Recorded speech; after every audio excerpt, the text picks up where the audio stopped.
Okay, so I am back. We're gonna start. I'm gonna try to start where I ended off at and record this for the second time. You all, our, our electronic system can be a little um, difficult at times, but so let's kind of go ahead and get right back into it, and hopefully we don't have any glitches, and I don't have to record again, or y'all have a third portion of it. All right, so we left off with pancreas or pancreatic cancer, and we kind of talked a little bit about that. And as I said, I wasn't going into a lot of this because this is some that you can read. I just want you to be aware of how to recognize some of these signs and symptoms, because that's going to be the key. Because especially when I'm looking at what is the vocational nurse's role in recognizing or in treating patients with cancer. A lot of your role is just mainly recognizing those signs and symptoms, what would indicate that a person has cancer. And so this 8.4 that we've been going through, or 8.3, table 8.3, that I've been kind of going through with y'all, gives you a lot of signs and symptoms.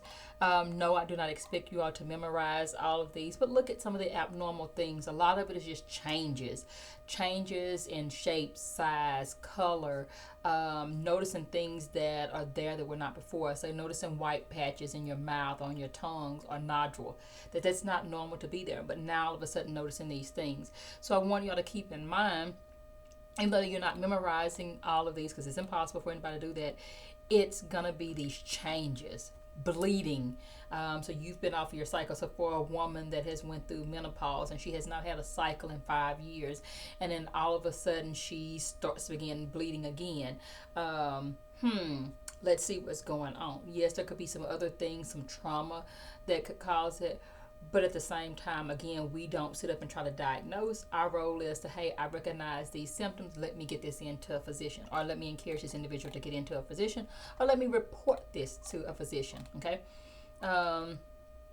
Another thing I'd mentioned to you about pancreatic cancer, where it talked about there's really no signs and symptoms of it, and it's kind of one of the only ones. But another one is ovarian. So ovarian cancer is none until well advanced, y'all. So again, how do we catch these individuals? What's the education that we're going to give our population? Is the testing, going in, getting your pap smear tested, especially if you have family members related to, or family members that have a history of ovarian cancer, or a history of breast cancer, like understanding all these hormonal changes that can increase risk for cancer.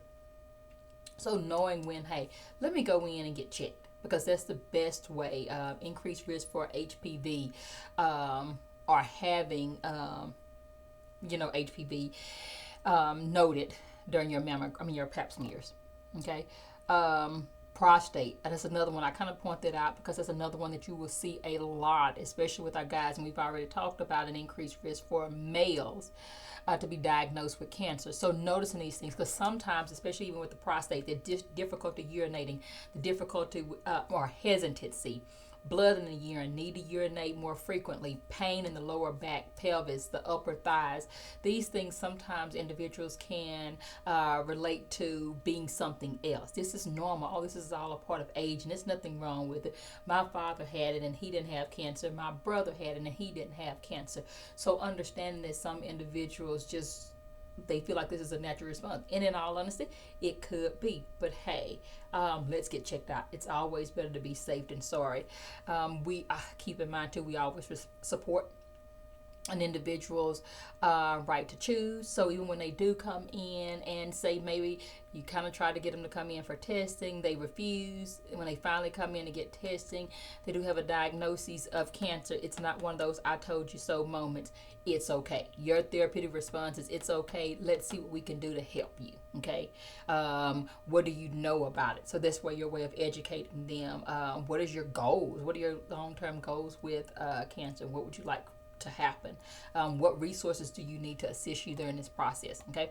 So thinking about that as you read these signs and symptoms, again, so and leukemia. frequent infections, and we talked about that with the lymphatic system. What is frequent infections? So we talked about pneumonia, more than 2 in a year. Increase UTIs. Every time you turn around, you have a UTI. What's going on. So we need to look at what's causing these frequent infections, and we want to make sure that nothing else is aggravating this. Easily bruising. You're really fatigued, and fatigue is different when, like, oh my gosh, I went to work and I'm just so tired, and you just kind of plop down on the sofa.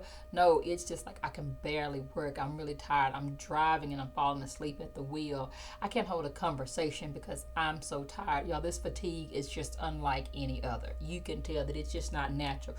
You get 8 to 10 hours of sleep and you feel like you can sleep another 8 to 10 hours. So understanding this, nosebleeds. A lot of people kind of discredit this as being allergies or sinus, or I picked with my nose, but kind of understand it's these combinations sometimes of things. Okay. Table 8.4. So we'll go into this screening guidelines. So again, these are guidelines. And these are in people with no symptoms or average risk. So know that someone that is at increased risk, it may be a little different from this. So this is just kind of giving you a baseline. And the main thing that you really want to know with this is patient education. You're getting a mammogram. Women want to get this at least annually, every 2 years. Generally, if you don't have any risk factors, if you have risk factors, they may want to do it every year. Teaching them about doing your breast self-exam. So I want y'all to kind of look that up. We'll kind of discuss it in class as well. So being aware of how to do a manual self-breast exam. Okay. Talking about when things have changed, what does it look like that would indicate that you may have breast cancer? So some pain, discomfort, changing of the texture of the skin, like some dimpling of the skin, discharge from the nipple, all those things like that. And that you need to go in and get a mammogram. Okay. So your breast self exams, the book talks about starting at age 35, and then at 40 you want to get your mammograms. And it's depending on your physician, you and your physician's choice. Let's see. Your pap smears. So the book tells you about age 25. Some GYNs will tell you at the age the individuals become sexually active just because of the risk of HPV. And your pap smear can tell you that. Let's see. What else do I want to tell you that? And it kind of gives you some specifics related to that, but you don't have to necessarily remember like all these specific dates. But just know that once you get above 65 and your results have always been normal, then they say you can stop doing your pap smears unless you have any abnormal changes. Then you can do that. And then you want to encourage or tell women that have to get their HPV vaccine. If they've had an HPV vaccine, they're for sure one of the individuals that may not have to go through all the process. Like you're for sure, like at 65, maybe you don't have to get a pap smear. But again, we always tell our patients it's a discussion with your GYN because everybody's different. Okay. Colorectal cancer, so your fecal occult blood, so that's your FOBT. Just knowing that it does not always, having blood in your stool does not always indicate cancer. Sometimes it can be related to colitis or ulcers, things like that, inflammation in your GI tract or your lower intestines. But it is still a good test to assess an individual with that. Basically what they do, the doctor sends the patient home with a hat, or a nun's hat. They have a bowel movement in the hat. They have a tongue depressor, a blade that they take a piece of that stool. It's been told you take a piece from the front of the stool, the middle of the stool, to the end of the stool, and then you smear it on the little packet, and then you close it up, and it's just a little smear. You'll see a little opening there, and then you seal it up together. You take it back to your primary care physician's office or your gastroenterologist. They have a special chemical that they'll put on that, and if it changes colors, then it signifies that there is blood in the stool. That just kind of alerts them like, hey, let's do further investigation. Okay. So that's basically what you're going to be looking at there. Then you look at EGDs or colonoscopies. Depending on if you have a family history, colonoscopies normally start at age 50. And then you can get one every 10 years related to that. So that's the big thing that you want to know. If you have some history and they want to do a more detailed test, or for some reason you can't do a colonoscopy, whatever, you know that there are other ways to do it. So you have some colonoscopies and barium enemas. That you get those like every 5 years. But of course, if they find any polyps or any areas of concern, then they may recommend that you get your colonoscopy more frequent than every 10 years. Individuals that have GI issues, so they've had a previous history of cancer, they have ulcerative colitis, they have Crohn's, those individuals get frequent colonoscopies and they continually assess for changes in the lining, your mucosal lining. Okay, so again, I'm not going to read through all of these. These are some things that you can read on your own, especially lungs, just knowing those individuals that are at risk for cancer. Let's see. What do I want to... We've kind of already went over the prostate exam, men age 50, so you know at that 50 age, then they need to get it. African Americans, they need to start at age 45. You need to educate people related to that. Let's see what else I want to tell you. It's kind of be the main thing we want to talk about related to that. Then you're going to get into diagnostic testing. I've kind of looked into the NCLEX book and seeing how in depth they want you all to know, like how in depth they want you to kind of really go into that. And I'm just kind of getting the books. But the main thing is just being aware of these diagnostic tests, being aware of them and what they do. So when you look at like biopsy, so doing a biopsy just kind of basically goes in and gets a piece of the tissue or the piece of the tumor for the purpose of them examining it under a microscope. So if they see a tumor or if they see an abnormal growth on your skin or something like that, they actually, like I said, go in and they take a piece of that. When they do a colonoscopy, they can actually go in and do a biopsy if they see any abnormal polyp or any discolorations, like say inflammation of the skin. Just a little peach of the skin. Okay, so just kind of being aware of that. There's always risk for bleeding, especially when they do a little biopsy. And then they talk about doing a CT scan, CBC, that tells for your white blood cell count. If your immune system is really low or you're unable to really fight off infection, your white blood cell count will be really low. So below the 4.5. If it's really high, then that's indicating the presence of infection. And when it's really, really high, looking at and really low on either end of the spectrum, they're looking at different types of cancer related to that. And we'll talk about that a little more later on in the lecture. Okay. So like I said, basically just NCLEX just wants you to be aware of certain types of diagnostic tests. So we're not going to go as much in detail with that, but just understanding that these diagnostic tests are used to help decide if an individual has cancer or the staging of the cancer that these individuals have. Let's see, I want to see what else I kind of wanted to tell you. Like I said, we've talked about it's just examining the tissue. They can do it through a needle, so they can do like a punch biopsy.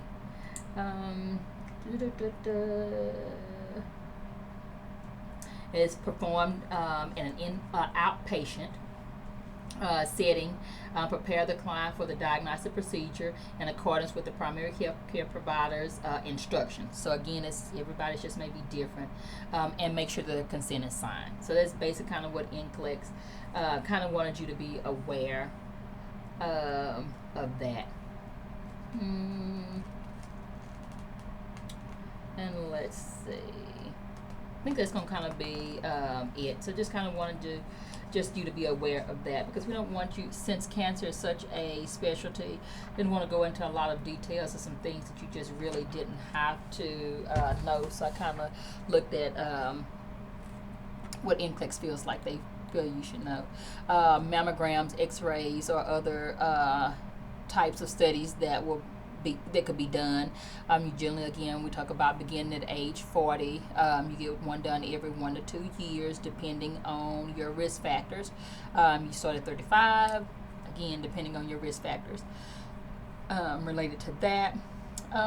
Let's see, if any one of those come back abnormal, your mammogram, then know that they may do more in-depth testing, like doing a CT scan or an MRI, because what these instruments give a more detailed picture of what's going on.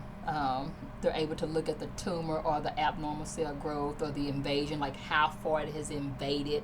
Has it metastasized to any other region, or is it just in this tissue? So that's one thing with that. Keep in mind, individuals, if you're going to do an MRI, you need to assess for any pacemakers, any metal fragments from an injury, clips from surgeries, things like that they may have in their body, because these individuals cannot get an MRI just because of the force of the magnet that can cause some damage, twisting or damage to the body. Endoscopy and your colonoscopies. Endoscopy, actually takes a tube down your throat into your esophagus, and it looks at your small intestines. You can do also a peel endoscopy, where you actually swallow the peel, and you wear this camera type machine, and it actually takes pictures from the time you swallow the peel, and it gets a very detailed look at your esophagus, your stomach, your intestines and your stomach. It kind of really looks at those areas to ensure that there's not any, or assess for any abnormal findings, any ulcers, any bleeding, any nodules, things like that. And then when you do a colonoscopy actually, a tube is inserted through your rectum, and it goes up through your large intestines, and again, it's looking at the mucosal lining. So both ends looking at these mucosal linings and trying to look for any abnormalities, or also to look for any changes, any polyps. If they see any polyps there, they may biopsy those sites just to make sure that they're benign, so not cancerous, versus malignant, which is cancerous. So they may assess those areas and then take treatment from there. All right.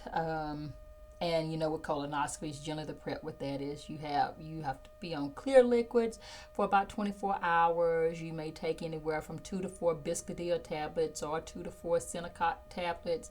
You may have to drink 1 to 2 bottles of mag citrate, or you will drink a whole container of Miralax mixed in with juice, not colored red. Just know that if you drink blue Gatorade, it can dye that color as well, or your stool can turn out to be green. So just so you're kind of aware of that. The main key with that is keeping patients hydrated. So your role basically is, what am I going to monitor for once these patients have this test? And bleeding is number one with the biopsy, but you can also have bleeding as well with your endoscopies. Unless you do the peel biopsies, it's blockage, so you want to make sure that they pass that stool and they're not indicating any signs of blockage, like it didn't get somewhere and stop up. So swelling, stomach pain, nausea, vomiting, constipation, stuff like that. All right, lab tests. So PSAs, generally for your men, it's assessing their prostate, and if it's elevated, then if they're having some issues with that. And let me look at this PSA levels in men.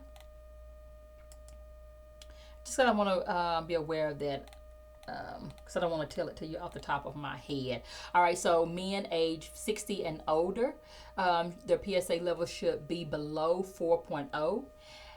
Age 59 and younger, it should be below 2.5. Okay, so you can just kind of have that idea.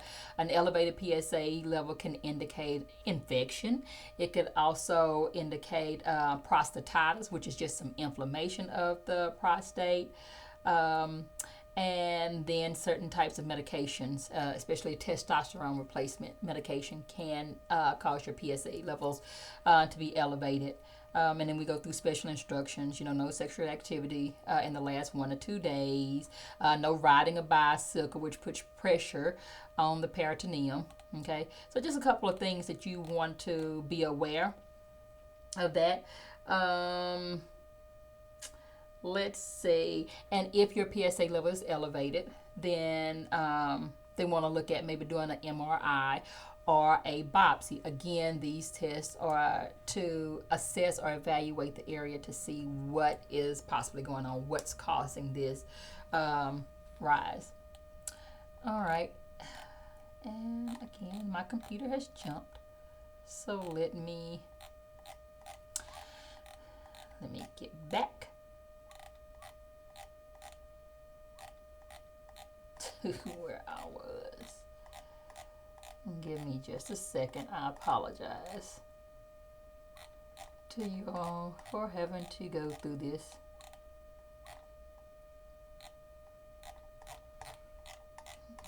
Okay.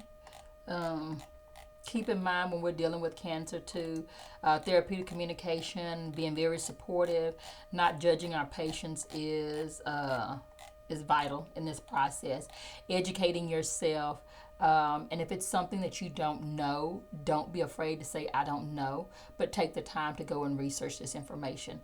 A lot of jobs will have access to data or research information related to these diagnoses in the nursing role related to that. So if you don't know, seek out that information so you can ensure that you provide the best care for your patients. All right, so like I said, we've talked about the PSA. So looking at box 8.1 kind of gives you more instructions related to that. And before I go into a little more detail on that, CBC, so an extremely elevated CBC or your white blood cell count.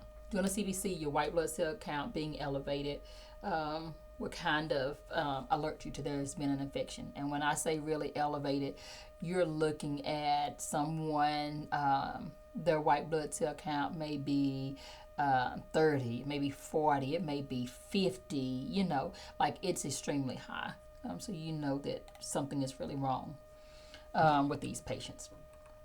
Okay, so kind of be familiar with the box 8.1. Make sure you collect the sample before they do the digital exam, so kind of being aware of that. Make sure they don't have a UTI or it's been cleared beforehand as well. Tumor markers are used not to confirm, which are your lab tests. You normally know those lab tests because they have CA in front of them or CEA. CA 125 is one of the bigger ones that you will see. But just understanding when you see that CA, then that's signifying cancer. Okay, so know these markers are not used to confirm cancer, but mainly to determine the response to therapy or to detect a relapse. Okay, so that's one big thing that you want to kind of remember with that, because sometimes patients will say, "Okay, is this going to confirm that I have cancer?" No, that's your further testing, your biopsies, your MRIs, your endoscopies, things like that. That will further confirm cancer, as well as it gives more detail, like has the cancer spread, or is it localized, or is it regionalized, like is it in situ, so like just abnormal cells there at the site. Okay, so your nursing management. So understanding that, assessing, that's the role of the vocational nurse, because as we get further into this, you'll know that the RN is kind of one of the main ones that deals with this. So your main role is assisting the RN, helping with patient education, helping with assessment, notifying the physician and the RN if there's been any side effects, any changes in your patient, improving their quality of life. So sometimes it's just not giving them that medication, but how they feel about the medication they've been given, those side effects related to that. So understanding those are a lot of your big roles. So when you're studying, kind of seek that information. Like, what does this mean for me? So if I have a patient that has this, how am I going to provide care for this patient? Let's see, referring them to social work or your psych department, your mental health department. So getting them on board, because remembering that cancer is just not a one man's job. It's actually a team of the patient, their support team, the oncologist, the physician, the nurses, dietitians, social workers, spiritual leaders, the whole 9 yards. Okay, box 8.2. So I kind of highlighted that just so you're kind of aware of these are some of the symptoms that your patients may be facing. So your role is assessing for these symptoms. And not only am I going to assess for these symptoms, but I'm going to look at treatment for these symptoms. All right. So, like if I'm looking at altered nutrition, so these individuals have a lot of issues with nausea and vomiting and diarrhea, depending on what type of surgery, especially if it was some cancer related to the oral facial area, or esophageal cancer related to some GI issues, or throat cancer, or lung cancer related to tobacco or smoking or whatever like that. These individuals, really, that's how you consume your food. So you're going to have, it's going to be evident that, like, okay, so how am I going to provide nutrients or nutrition to this individual? So this is going to kind of be one of your main things, like, what am I going to do? Are they going to have a G tube? Are they going to have a central line? You know, those type things. And then making sure that it's appropriate to them. So you think about nausea and vomiting, diarrhea. When you think about nausea and vomiting, you think about medication for these individuals, and you want to start medicating them beforehand. So if somebody has nausea and you want them to eat, then you want to treat them maybe like 30-45 minutes before they actually eat, because you want to decrease this nausea. Know that what increases someone's nausea? Smell, these aromas and things like that. Sometimes it could give you the gag reflex, or it could produce, your grilling to make you say, okay, I'm ready, I'm hungry, ready to eat. So understand that if you have someone vomiting, understand that they're at risk for dehydration. Know they're at risk for continued irritation to their esophagus, teeth, things like that. And treating them accordingly. Diarrhea. So again, thinking about protecting their skin. If somebody's constantly running to the bathroom, or say they're constantly having incontinent episodes on themselves, think about that acidity, or think about just the stool on their skin. So putting on a barrier protector, making sure they're clean from that, making sure the room is free of odor from that. And then mucositis, so thinking about ulcers or inflammation in their mouth, that yeast overgrowth. So some lidocaine for some pain or discomfort to their mouth. Let's see, some swish and spit to help with that. And I just can't think of the word. I just kind of lost my mind on that.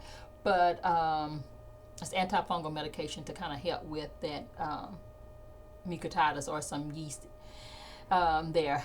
Potential for infection. So your hand hygiene, you wearing the proper PPE, limiting visitors in the room, thinking about that, making sure that they get their vaccinations as appropriate for this individual, treating their pain accordingly. Just don't sit up and think, I already had something for pain. I know you're not in that much pain, because my last patient wasn't in that much pain. Pain is what the patient says it is. Okay, so keeping that in mind. And you treat this individual. You're not worried about constipation. Then you treat the individual for their pain, and then you treat that constipation. All right. Caring for their skin, keeping it clean, dry, moisturized. Watch for nicks. A lot of times these individuals, depending on the risk for infection, so neutropenia, or if they have some thrombocytopenia, anything like that, dealing with their iron or bleeding precautions, that they may have some limitations related to sticks. Okay. Keep in mind, I'm not going to brush over the body image. That's a real thing for individuals. So them being mentally prepared related to that. Weight loss. I don't look the same. My hair is gone now. I don't look the same. So thinking about the interventions related to that, and getting other people on board. Contacting the American Cancer Society to help with the visualization of them losing their hair. So looking for wigs that fit them and actually make them feel good. We talked about dehydration. We talked about treating constipation. So your stool softeners, your Miralax, Senokot, whatever this individual needs to help them with that. Increasing their fluid intake as they can consume it. Making sure their input and output is good. So that's assessing their kidney function. And then don't forget that fear of dying. So kind of keeping that in mind. We talked about Kubler-Ross and understanding that everybody doesn't go through the same process.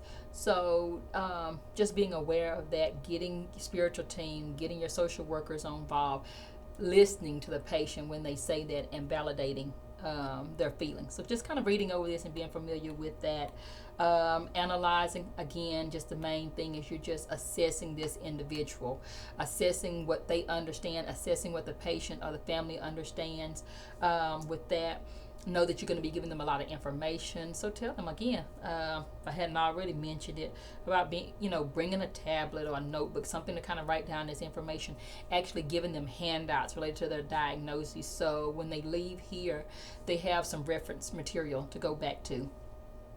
And especially letting them know when they need to call the physician, and when they need to seek urgent care. Planning goes on with, what did I find from this assessment? What's abnormal? What can I provide treatment for?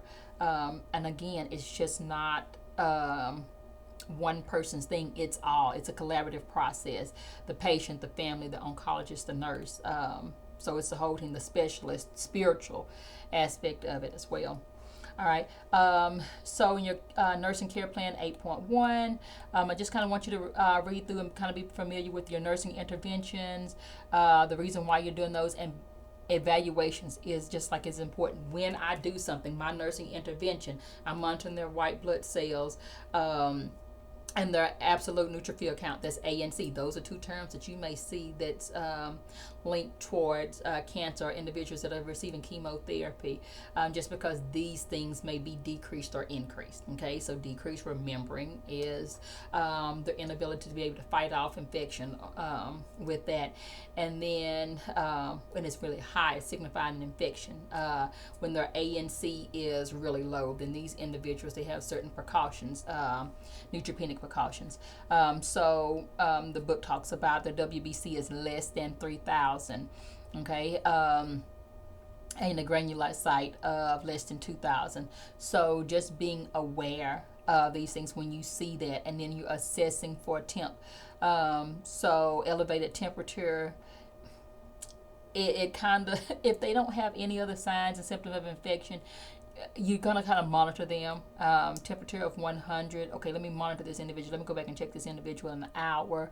But if this temperature continues to elevate, then you know that, okay, let me assess and see if something else is going on with this individual, whether it's related to the urine, whether it's related to the lung sounds. So assessing. Like, how do you tell if an individual has an infection? Assessing them, assessing their skin, assessing their mouth, assessing their urine, things like that.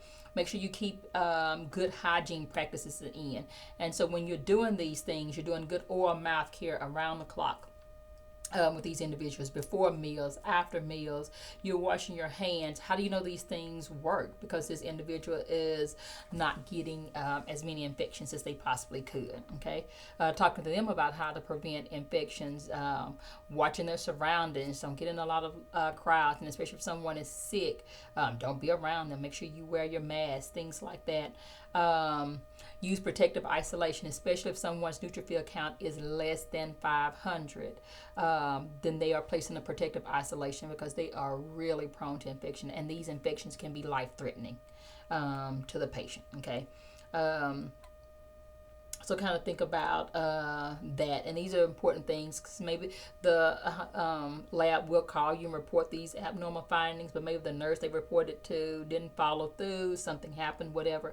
So you reviewing these things, or if she said, I'm waiting for the physician to call me back, understand that the physician hadn't called you back, knowing what your facility policy says related to treating these individuals while you're waiting.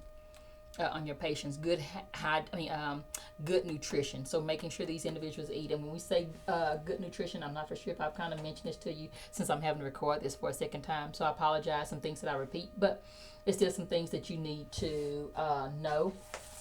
So again, when we're talking about good nutrition, again, 5 servings of fruits and vegetables a day, lean meats, so not a lot of fats on these meats, fish, skin poultry, so not skin, not fried on there, low fat dairy, whole grains and beans. So those are your brown noodles, brown rice type things. Avoid salt cured ham hocks, things like that. Smoked nitrate cured foods, and remember we talked about as well adding orange juice. That will kind of help with the nitrates. And then limit saturated fats and added sugars. So if you notice, like sometimes these when you meet with a dietitian, and there's certain groups. I cannot think of the name of this group, this hospital that's specifically for individuals that have cancer. When they go through changing their diet, they completely take all their sugar out, all their processed foods. So these microwave rich foods are eating out. You are eating healthy fruits and vegetables related to that. Keep in mind, some individuals, especially that have low white blood cell count, low neutrophil count, especially related to the chemotherapy and just cancer in general, that these individuals do not get fresh fruits and vegetables. They do not have access to the fresh flowers, things like that. Because if you walk in the room and you see that, you need to say, oh no, they need to take this out. They need to limit being outside and around the soil and things like that, just because they are so at risk. And what our body normally would be able to fight off, their body is just not able to fight off. And so some of the smallest things, even like yeast, can create an overgrowth that can cause a lot of harm to them. Neupogen is one of the main medications that is given, especially when an individual's neutrophil count is less than 500. So Neupogen, how do you know it's working? Neupogen, how do you know it's working? It's the white blood cell count and neutrophil counts will elevate. And you give this sub-Q once a day. Okay, again, nursing interventions, monitoring labs, evaluating their labs, knowing when they're at risk for bleeding. So hematuria melena, so blood in the urine and blood in the stool. Okay, refrain from needle sticks as much as possible, so making sure that you kind of keep that in mind. Give stool softness so they're not having to strain to have a bowel movement. So those things. Do not take temperatures regularly. So just kind of reading through these and kind of keeping in mind some things that you need to do to help these individuals stay as healthy as possible, because they're at risk for bleeding, and sometimes these simple bleeding can cause episodes to where the bleeding is uncontrolled. And the big thing with that, with anemia, is our body, anemia, carries our oxygenated red blood cells throughout our body. That's how our body or our organs get oxygenated blood. So having issues with this, the fatigue that's related to the anemia, as well as the low volume. So then our heart is unable to function as properly. We're not able to think as we normally would. So making sure you kind of keep in mind, understand the importance of these. Make sure you brush teeth with a soft toothbrush or a tooth sponge, those little dental swabs. Okay. Let's see. Make sure the room is order free. Let's see. Giving your antiemetics, so your nausea medication. Like I said, 45 minutes before, I've kind of already mentioned that. Oral care around the clock. Making sure they have a bland diet, so no seasoned food, so it doesn't irritate their mouth. Let's see, making sure they have some enriched shakes. That will kind of help with the dietary concerns. Like I said earlier, sometimes they do ice cream or your different types of milkshakes because they're high in calorie. And nystatin and swish and swallow. That's the thing I was talking about with the mouth, especially when they have an overgrowth of yeast. So just kind of being aware of that. And let's see, mirtazapine or Remeron is another medication that's used, especially when someone has a decreased appetite. So there's other medications, but no, those things are put in place. And it's just asking about it. Humor, I'm gonna tell y'all. I don't know if I've kind of mentioned it to you already, because again, I'm having to repeat this with that. But the study that was done really that showed how it depends on your concept of having cancer and your outlook on it. So they did a study related to individuals that were told that they had cancer, and if even if it was a cancer that was easily treated. So say you had prostate cancer, and if caught soon enough, prostate cancer can be easily treated. But an individual that was really afraid of cancer, as soon as they heard the word cancer, these individuals just kind of plummeted, and they didn't do so well, and they would end up passing away just because about the thought of cancer. It was difficult for them to kind of fight it. Versus an individual that had cancer and where they were told, okay, you have stage 3, lung cancer. It's not easily treated, whatever. But if they had a mindset of, hey, no, I'm going to come in, I'm going to fight this. What do I need to do? I need to change my diet. I'm going to utilize my support team. This is not the end of the world. I have a lot of things to do. Those individuals, even though they had a cancer that was a little more difficult to treat, these individuals fared better. Because it's this the mindset that they had. Humor is one really big thing that was highlighted through this. So kind of keeping that in mind. So encouraging watching funny videos, telling funny jokes, but you again have to assist the patient to ensure that they are okay with this humor. Sometimes that means taking the time to go in and watch a funny TV show with them. You may not be able to stay for the whole show, but just stand in there 5 minutes, kind of laughing with them. It is the socialization that you all have, the bonding to help with that. Thinking of things that make them feel good. Caps. Doing makeup, on them. Anything that you can feel that can make this individual feel better about themselves. And making them be a part of it. Having them to talk about it. Talk about your fears. Getting other individuals on their team. Having family to talk about their fears as well. Asking if there's any spiritual leader that you would like them to call. Would they like to speak to a therapist? And even after the fact. So just even after the diagnosis of cancer is gone, sometimes individuals still need that extra support. All right, guided imagery, especially with pain. So don't forget those other activities that we learned about in first semester that help. Know that these things alone do not completely help the individual. It's a combination of these things. Okay. Again, y'all, the computer just jumped. Okay. And I'm going back down. So looking at guided imagery, things like that, spiritual care for these individuals.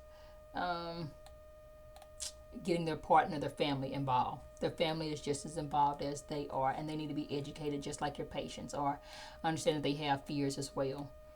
And don't judge them because they're dealing with it as well. Evaluation is a big thing. How did the patient tolerate it? How did the patient handle the treatment? The emotional stress, the nutritional stress, side effects related to medications, as you asking these questions and collaborating with your team. Let's see. Common therapies. So, there's a variety of therapies that are used: hormone therapy, immunotherapy, biologics.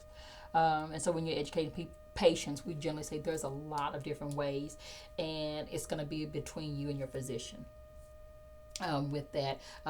Bone marrow transplant, stem cell transplants, I apologize.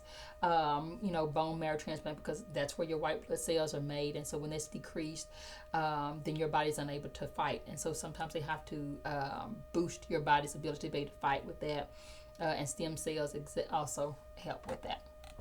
All right. No, there's a variety of surgeries, and they're done for a variety of reasons. Sometimes it's to get a biopsy of it. Sometimes it's to prevent, further worsening of the treatment, especially like certain types of tumor that can be blocking something. Then you can do surgery to remove that. Like you could be having something that's a tumor that could be pressing up against your bladder or your GI tract that's causing insufficient in or output.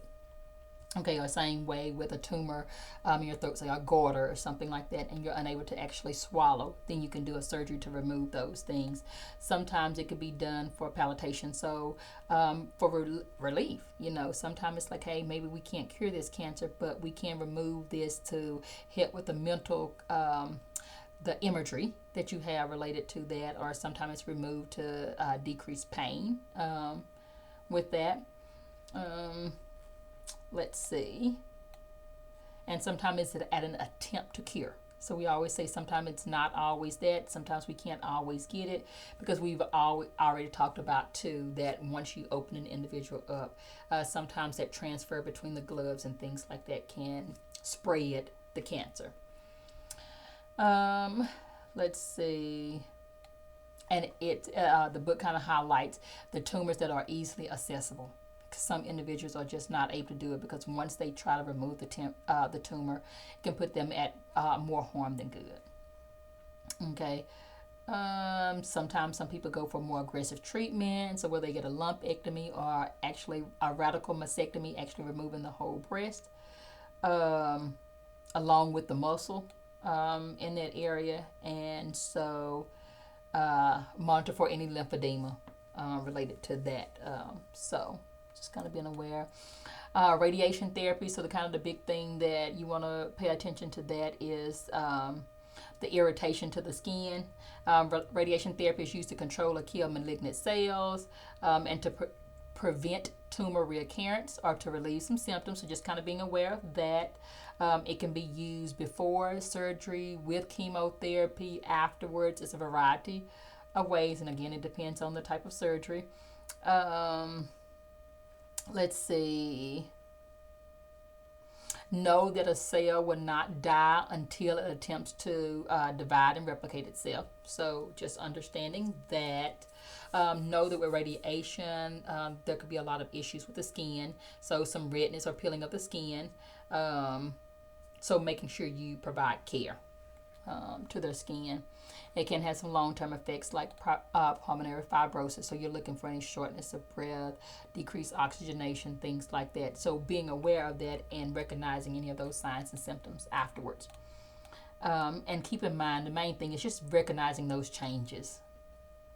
The figure 8.4 kind of gives you some pictures of when they're getting ready to do radiation. They actually mark the areas, so you are not to try to take these markings off. They're very important. Just kind of how the machines know to go to these areas. Okay. Let's see. Nursing role is basically helping the patient and the family members cope with these diagnoses, getting individuals a team. Education is kind of one of the best ways to help these individuals cope with it, letting them be aware of other resources that are available for you.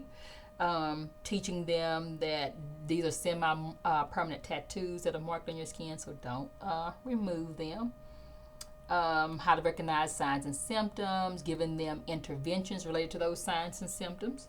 Okay, so that's kind of the thing. You know, you can expect to be nauseated, with this, and then you could expect to have some pain. You can give you some pain medication, but also say, hey, you can expect to be nauseated, but take this Zofran at least 45 minutes before you go in for treatment. You can expect to have some constipation related to this pain medication, but take this stool softener every day, or take this cap full of Miralax every day. Okay, so this is going to be your role with that. Let's see. So side effects, changes to the skin is really the big thing. It's known